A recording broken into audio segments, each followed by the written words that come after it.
நான் இந்த ஃபெண்டரை பற்றி ஒரு வீடியோஸ் போட்டிருப்பேன். ஆனால் இந்த வண்டி எனக்கு வந்த ரகசியம் என்னன்னு பார்த்தீங்கன்னா, ரகசியம் இல்லை, அதில் இருக்கிற கம்ப்ளைண்ட்டு என்ன கம்ப்ளைண்ட் சொல்லிடுறேன். வண்டி ஃபஸ்ட்டு பார்த்தீங்கன்னா செல்ஃப் எடுக்கலாம் சொன்னார். அவங்க ஃப்ரெண்டுக்கிட்டே யார்கிட்ட கேட்டாராம். கேட்டதுக்கு மோட்ரு போயிடுச்சுன்னு சொன்னாங்க. நான் அப்பமா நம்மக்கிட்ட இருக்கிற பேட்டரியை போட்டு அவருக்கு செல்ஃப்லாம் போட்டு காமிச்சேன். ஓகேப்பான்ட்டார். ரெண்டாவது என்ன விஷயம் பார்த்தீங்கன்னா, தேட்டல் படி தான். இந்த தேட்டல் படி அவங்க வீட்டான ஏதோ கொடுத்துக்கிறாரு சர்வீஸுக்கு. அவங்களுக்கு சப்போஸ் பிஎஸ்எஸில் ஐலிங் எப்படி அட்ஜஸ்ட் பண்ணுறோன்னு தெரியல, தெரிஞ்சிருக்கலாம், இல்லை தெரியாமல் இருந்திருக்கலாம். ஃபுரு உடச்சிட்டுக்கிறாங்க. உடச்சி மேலே பெவிகால் போட்டு லாக் பண்ணிட்டுக்கிறாங்க.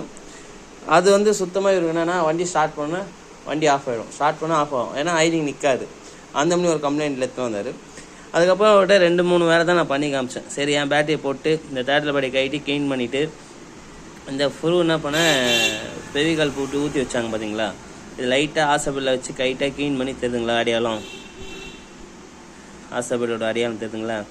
ஃபுல்லாக க்ளீன் பண்ணிவிட்டு அதுக்கப்புறம் அதே பிளேடு வச்சு கொஞ்சம் ஆழமாக அறுத்துட்டேன்.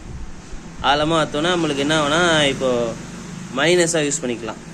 கையில் அட்ஜஸ்ட் பண்ணுறது இப்போ 3 போட்டு நம்ம அட்ஜஸ்ட் பண்ணுற மாதிரி இருக்கும். இது சின்னதாக நம்ம அந்த ஐலிங் ஃபுரு சுவிட்சு கிடைக்காது. சுவிட்சில் இது அட்ஜஸ்ட்மெண்ட் இந்த பிளாஸ்டிக் இது கிடைக்காது. இது கிடைக்காத சூழ்நிலைக்கு இந்த மாதிரி ஒரு சின்னதாக ஒரு ஆல்ட்ரேஷன் இருக்குது. இப்போது நீங்கள் ஐலிங் தாராளமாக அட்ஜஸ்ட் பண்ணலாம், ஐலிங் குறைக்கலாம், ஏற்றலாம். ஓகே, என்னோட கருத்து தான். என்றைக்குமே நான் சொல்கிறது தான், பிஎஸ்எஸில் வேலை செஞ்சீங்கன்னா கொஞ்சம் கேர்ஃபுல்லாக வேலை செய்யுங்க. ஏன்னா பிஎஸ்எஸை பொறுத்த வரைக்கும் பொருள் கிடைக்காது. அதேமாதிரி ஒரு நண்பர் ஒருத்தர் கமெண்ட் பண்ணார், நண்பா தப்பாக நினச்சிக்காத நண்பா, எல்லாருமே பிஎஸ்எஸ் பார்க்குறீங்க, ஆனால் சின்ன சின்ன இடத்துல இந்த மிஸ்டேக்கு. எனக்கு இந்த பிஎஸ்எஸ்ஸே பார்த்து பழகனால எனக்கு இதில் பெருசாக எதுவுமே தெரியல. இப்போயும் அதே வார்த்தை தான் சொல்லுவேன். பிஎஸ்எஸ்ன்றது எனக்கு ஒரு குப்பை மேடு. எனக்கு அது ஒரு பயம் கிடையாது. எனக்கு ஈஸியாக ஒரு பழகி போன ஒரு வண்டி ஆயிடுச்சு.